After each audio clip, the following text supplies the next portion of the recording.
ایک بہت اہم نصیحت UK سے کر رہا ہوں. اس وقت میں انگلینڈ میں ہوں.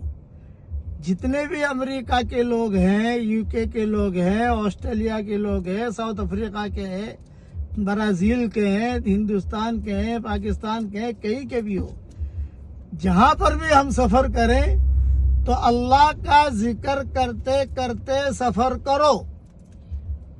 تو فائدہ کیا ہوگا؟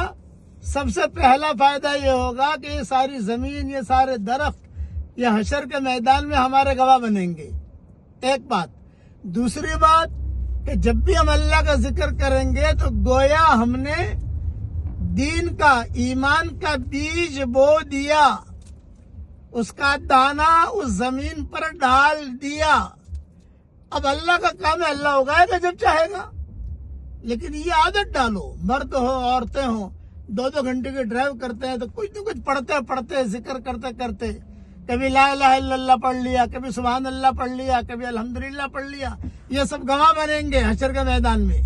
اور زمین کے اندر ہم نے بیج ڈال دیا تو اللہ اگائے گا اسے. ہمارے اندر اتنی طاقت ہے اور زیادہ طاقت نہیں ہے، میں چلو اتنا کر سکتے ہیں.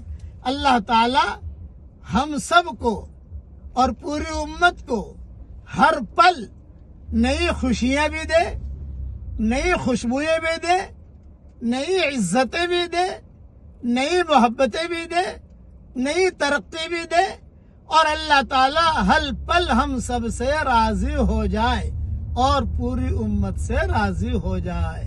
کہو آمین.